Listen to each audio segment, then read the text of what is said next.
Eh bien salut tout le monde, vous êtes bien sur Stray Society 311, j'espère que vous allez bien. En tout cas moi ça va super, on se retrouve aujourd'hui pour la vidéo pronostic de No Mercy 2016 qui fait son grand retour.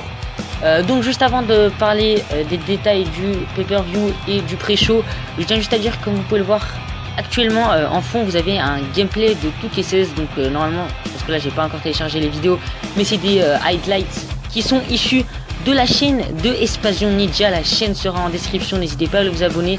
C'est un youtubeur américain qui a énormément d'abonnés, qui fait des super choses sur 2K16. N'hésitez vraiment pas à aller vous abonner, ça vaut vraiment le coup. Donc voilà, donc pour parler rapidement des détails techniques, le show se déroulera le 9 octobre 2016 au Golden One Center à Sacramento en Californie. Donc pour le pré-show, le seul match de pré-show qui a été annoncé pour l'instant, c'est Jack Swagger contre Baron Corbin. Et bien écoutez, ma foi, ce match j'en ai plus que rien à faire, voilà, pour être poli. Je pense une victoire de Jack Swagger, on va pas s'attarder là-dessus, passons sans plus attendre avec le premier match. Et donc premier match, et on n'est même pas sûr que ce sera un match en fait, c'est les débuts de Kurt Hawkins, donc en show télévisé. Honnêtement je ne sais pas trop quoi m'attendre, je pense que voilà il aura un squad match contre un catcheur local. Non, j'aimerais pas un catcheur local, un vrai catcheur quoi, histoire voilà. Mais non plus je pense pas que le retour de Kurt Hawkins va être très bénéfique, que ce soit pour nous, pour lui, parce que je pense pas qu'il va avoir un punch de malade. Honnêtement j'ai très peur pour lui, voilà, c'est tout ce que j'ai à dire. En tout cas c'est sûr, s'il a un match il va le remporter, mais après peut-être qu'il fera un speech avant ou après, ça j'en suis quasiment persuadé.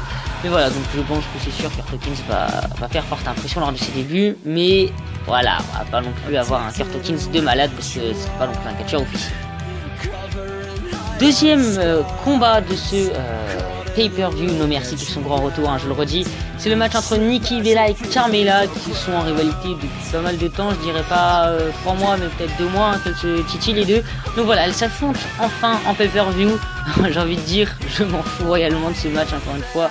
Non mais bon, voilà, Nikki Bella, Carmella, c'est pas de diva que j'apprécie énormément. Excusez-moi, j'ai encore dit diva, mais bon, j'arriverai jamais à dire woman, donc je continue à dire diva, m'en voulez pas. Donc honnêtement, pour ce match, je pense qu'il faut faire gagner Carmella. Voilà, c'est une jeune qui débarque de NXT. Elle a besoin de victoire, voilà, même si c'est pas une woman. Voilà, je l'ai dit woman, c'est pour m'applaudir. Non, c'est pas une woman que j'apprécie énormément comme Nikki Bella. Mais voilà, je pense que ce match sera pas dégueulasse. Voilà, mais ce sera pas non plus le match du siècle. Ça peut donner des 2-3 bonnes choses, ça peut être monstrueux. Et puis je vois une victoire de Carmella, et puis j'ai pas grand chose d'autre à dire. Prochain combat, Randy Orton affronte Bray Wyatt. Donc j'espère que cette fois-ci les deux vont s'affronter, parce que la dernière fois à Backlash n'était pas affronté parce que Randy Orton s'était blessé, mais ça c'est une autre histoire. Qu'est-ce que je m'attends de ce match entre les deux? Comme pour Nikki Bella, Carmella, c'est pas un match que j'attends non plus énormément, même si c'est vrai que j'ai un petit peu plus d'intérêt pour ce combat, parce que c'est quand même deux lutteurs. Un qui a beaucoup d'expérience, qui est très bon au niveau charisme, et Bray Wyatt, lui, qui est très bon au niveau charisme, qui est un personnage que j'aime beaucoup, mais sans une ring qui bloque. Bref, donc je vois une victoire de Bray Wyatt, tout simplement, parce qu'il en a vraiment besoin. Bray Wyatt a vraiment besoin de victoire en pay-per-view cette année. Il n'en a pas eu énormément dans mes souvenirs. N'hésitez pas à me dire en commentaire, parce que honnêtement, j'ai pas une énorme mémoire, voilà, on va dire. Mais vraiment, faut vraiment que Bray Wyatt gagne. Là, c'est pas une histoire, je pense que non, faut vraiment que Bray Wyatt gagne, parce que Randy Orton n'a pas vraiment besoin de gagner ce combat, étant donné qu'il a une grande carrière. Après, c'est vrai que sa défaite face à Brock Lesnar, où il s'est fait littéralement exploser, je pense qu'on commence de plus en plus à l'oublier. Même si quand même c'était une fin assez brutale, puis complètement moisie, mais ça c'est encore une autre histoire. Donc voilà, donc honnêtement, je pense que Bray Wyatt va remporter ce combat. En tout cas, j'espère pour lui. Après, niveau in-ring, pas qu'on aura un match officiel, je pense qu'on aura plutôt un match assez posé avec un rythme plutôt normal, voire moyen. Voilà, donc je m'attends pas forcément à quelque chose de officiel pour ce combat, et j'espère que Bray Wyatt va remporter le combat.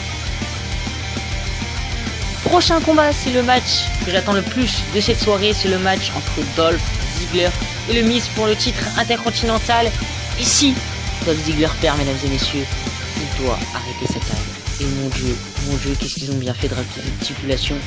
Vous voyez, on aurait un match entre le Miz et Dolph Ziggler pour le titre, juste pour le titre, voilà, comme ça, avec rien d'autre. J'aurais dit, ouais, bon, ça va être sympa, mais j'aurais quand même attendu ce match, parce que Dolph Ziggler, c'est une superstar préférée, mais là, si Dolph Ziggler perd, il arrête sa carrière. Voilà, là, avec ce truc en plus, c'est ultra compliqué de pronostiquer. J'ai énormément de mal à envisager la fin de ce match. C'est ça qui fait dans le catch en général, qu'on attend un combat. C'est vraiment pas ce qui va se passer. Waouh, là c'est très difficile à pronostiquer les gars. Je pense qu'on va avoir un match épique parce qu'on vraiment s'il y a une carrière en jeu, faut vraiment que le match soit épique. Surtout qu'à Backlash ils nous ont sorti un très gros match, hein, vraiment un match très bon, très sale. Et là vraiment, honnêtement je sais pas quoi pronostiquer, j'ai juste envie de dire un truc, s'il te plaît Ziggler, s'il te plaît, pas le miser, même si je sais que c'est scénariste, voilà. S'il vous plaît, mettez un pouce bleu pour Ziggler, voilà. Moi je fais des pouces, voilà, maintenant je gratte des pouces bleus, non je rigole. Non mais sérieusement, s'il vous plaît, ne faites pas perdre Ziggler, mais je pense que de toute façon Ziggler il n'est pas, son contrat n'est pas terminé à cause de WWE, ça, à ce niveau là je suis pas trop au courant, mais j'espère, en plus s'il gagne, il gagne le titre intercontinental. Je sais qu'il y a d'autres superstars qui le méritent, mais voilà, quand on est fan d'une superstar, on n'a pas vraiment d'avis objectif. Voilà. Subjectif, je m'en rends de toute façon, d'avis, comment dire, sans dire objectif, subjectif, mais voilà, j'ai vraiment envie que Ziggler gagne ce combat, pas qu'il arrête sa carrière. Voilà. Prochain combat, c'est un match pour les titres par équipe de SmackDown. Donc les champions Rhino et Heath Slater remettent en jeu leur ceinture face aux Usos, donc Jimmy Uso et Jey Uso, qui ont fait leur return que je trouve très bon parce que là les Usos en heel, ça les permet de se renouveler un petit peu. Au niveau du combat, bah, je pense qu'on aura un petit match sympathique. Voilà, ça peut être oufissime. Encore une fois, de toute façon, je pense qu'à part le Miz, Dolph Ziggler et le main event pourront être épiques, sinon le reste. Voilà, je m'attends pas non plus à quelque chose de malade. Bref, qu'est-ce que je disais? Donc voilà, les Usos contre Heath Slater et Rhino.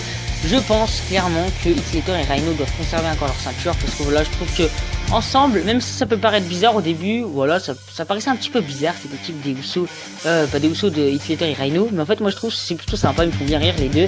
Même ça avec Rhino est un petit peu mis à l'écart, je trouve que c'est Heath Slater qui est mis en avant, hein, comme un petit peu dans l'équipe Enzo Amore et BK, c'est plus Amore qui est mis en avant, bref on s'en fout. Donc au niveau du pronostic, je pense clairement que Heath Slater et Rhino vont conserver leur ceinture tout simplement parce que leur règne vient de débuter. Je pense que les Usos vont les remporter dans peu de temps, mais voilà, pour la crédibilité de Heath Slater et Rhino, il faut mieux qu'ils conservent les ceintures un petit peu plus longtemps. Voilà, donc après au niveau in-ring, je pense que, ouais, comme j'ai dit, on aura un match sympathique, un peu trop film. Donc voilà, je pronostique une victoire de Heath Slater et de Rhino. Sixième et avant-dernier combat de ce No Mercy 2016, c'est le match qui va opposer Becky Lynch à Alexa Bliss pour le titre féminin de SmackDown, détenu par Becky actuellement. Encore c'est un match in-ring qui je pense ne va pas être monstrueux parce que Becky Lynch niveau in-ring je n'adhère pas. Alexa Bliss, à part sa prise de finition, je n'ai pas retenu grand chose d'autre, donc ça fera l'occasion de voir un petit peu plus qu'Alexa Bliss donne in-ring. Après c'est avec sa gimmick, Alexa Bliss je la trouve très sympa. Je crois que sa tenue il est issu du film là, comment il s'appelle, c'est pas Harley Quinn, c'est pas un truc comme ça, excusez-moi, je suis pas non plus calé en comics dans ce truc là, mais je sais que c'est tiré d'un film qui est sorti il y a pas longtemps au cinéma. Donc je trouve vraiment qu'elle est plutôt badass, Alexa Bliss. Je sais pas ce que vous en pensez, vous n'hésitez pas à me dire en commentaire, mais je trouve assez badass Alexa Bliss. Donc le match en lui-même, comme je l'ai dit, voilà, ça permettra de découvrir un petit peu plus in-ring Alexa Bliss. Après au niveau du pronostic, je pense quand même que Becky Lynch va conserver la ceinture parce que ça fait pas longtemps qu'elle est championne, ça fait un mois. Je pense que Becky Lynch, même si je l'apprécie pas tant que ça, elle mérite un règne plutôt pas mal, puis c'est quand même une woman, mais qu'on l'aime ou qu'on l'apprécie pas, faut quand même reconnaître qu'elle a quand même du talent. Et donc voilà, je pense que je n'ai rien d'autre à dire sur ce combat, je pronostique une victoire de Becky Lynch. Et donc le dernier combat, et je pense que ce sera le main event, c'est quasiment sûr, c'est le match pour le titre de champion du monde de la WWE, qui va opposer le champion AJ Styles à John Cena, à Dean Ambrose. Honnêtement, ce match, je le voyais pas du tout arriver. Moi je m'attendais à un rematch entre, à la limite, Styles et Ambrose, mais John Cena qui vient s'incruster, moi je trouve ça plutôt beau. Je sais pas ce que vous en pensez en tout cas. Donc au niveau in-ring, voilà, je pense qu'on peut avoir un match plutôt sympa si nous font des enchaînements plutôt corrects. Mais après c'est vrai que les derniers triple threat matchs que j'ai pu voir qu'il y a eu en pay-per-view, j'étais un petit peu déçu. Je pense notamment au triple threat des Women's d'Euro, ça a quasiment rien à voir. Mais c'est vrai que les derniers triple threat que j'ai vu, je sais qu'il y en a un autre mais je sais plus lequel c'est, bref on s'en fout. Mais j'ai été un petit peu déçu, j'espère que celui-là va pas me décevoir. Mais c'est vrai qu'on a Dean Ambrose qui est nul à chier in-ring, voilà je le dis clairement, désolé s'il y a des fans de Ambrose. John Cena, ça va, quand il faut innover, il innove. Et les Styles, c'est un pur maître dans l'art de faire des prises exceptionnelles. Donc voilà, après au niveau du pronostic, je pense clairement que AJ Styles va conserver sa ceinture. Et il y a des rumeurs comme quoi AJ Styles va faire abandonner John Cena pour la première fois. Enfin, pour la première fois.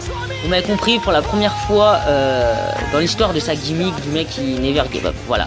Pour le faire revenir dans les eaux de WrestleMania, pour faire un heel turn sur AJ Styles, bon, un truc comme ça. Ils sont partis loin, les gars. Mais ça pourrait vraiment être très cool, ça se passerait. Donc voilà. Donc après, Dean Ambrose, non, clairement, il n'a pas regagné le titre parce qu'il avait un règne pourri. Et d'un avis personnel, c'est une merde, il ne mérite pas le titre. Voilà, je suis cash, hein, désolé les fans d'Ambrose. Je respecte tout à fait votre avis, vous l'aimez bien parce qu'il a l'air d'un fou, mais non, il n'est pas fou, voilà, je vous le dis. Voilà. John Cena, pourquoi pas, ah, peut-être qu'il va créer la surprise, John Cena, pour son 16e titre, pourquoi pas, mais j'ai du mal à y croire personnellement, puisqu'il va partir en tournage dans pas longtemps, donc ce serait un petit peu bête. Et AJ Styles, voilà, AJ Styles, il a prouvé les derniers mois que voilà, il mérite. Il a battu Dean Ambrose, même si c'est vrai que c'est pas bien compliqué de battre ce type. Il a battu John Cena, voilà. Il a tout prouvé, le Styles, il a pu, enfin si, il a encore des choses à prouver, tu vois, il faut qu'il ait un bon gros règne bien fat, tu vois, pour que les haters qui disent ouais, AJ Styles, machin. Non, écoutez, AJ Styles, voilà, c'est un très bon catcheur, on peut pas lui enlever ça. Voilà, donc moi je pronostique une victoire de AJ Styles, ça me semble plutôt clair. Et donc voilà, donc en tout cas j'espère que vous avez apprécié cette vidéo pronostic. N'hésitez pas à donner les vôtres en commentaire, n'hésitez pas à lâcher un pouce bleu si la vidéo vous a plu, n'hésitez pas à partager, soyez fous. Et puis c'est tout, on se dit à la prochaine, j'espère qu'en tout cas le système de gameplay vous aura plu. Si le gameplay n'est pas terminé, je vous laisse avec la fin du gameplay. Et puis c'est tout, allez les gens, peace. Et bien salut tout le monde, vous êtes bien sur Stradale Society 311, j'espère que vous allez bien. En tout cas moi ça va super. On se retrouve aujourd'hui pour la vidéo pronostic de No Mercy 2016 qui fait son grand retour. Donc juste avant de parler des détails du pay-per-view et du pré-show, je tiens juste à dire, comme vous pouvez le voir actuellement en fond, vous avez un gameplay de 2K16. Donc normalement, parce que là j'ai pas encore téléchargé les vidéos, mais c'est des highlights qui sont issus de la chaîne de Espasion Ninja. La chaîne sera en description, n'hésitez pas à vous abonner. C'est un youtubeur américain qui a énormément d'abonnés, qui fait des super choses sur 2K16. N'hésitez vraiment pas à aller vous abonner, ça vaut vraiment le coup. Donc voilà, donc pour parler rapidement des détails techniques, le show se déroulera le 9 octobre 2016 au Golden One Center à Sacramento en Californie. Donc pour le pré-show, le seul match de pré-show qui a été annoncé pour l'instant, c'est Jack Swagger contre Baron Corbin. Et bien écoutez, ma foi, ce match j'en ai plus que rien à faire, voilà, pour être poli. Je pense une victoire de Jack Swagger, on va pas s'attarder là-dessus, passons sans plus attendre avec le premier match. Et donc premier match, et on n'est même pas sûr que ce sera un match, en fait c'est les débuts de Kurt Hawkins, donc en show télévisé. Honnêtement je ne sais pas trop quoi m'attendre, je pense que voilà, il aura un squad match contre un catcheur local. Non, j'aimerais pas un catcheur local, un vrai catcheur quoi, histoire, voilà. Mais non plus, je pense pas que le retour de Kurt Hawkins va être très bénéfique, que ce soit pour nous, pour lui, parce que je pense pas qu'il va avoir un punch de malade. Honnêtement, j'ai très peur pour lui, voilà. C'est tout ce que j'ai à dire, en tout cas c'est sûr.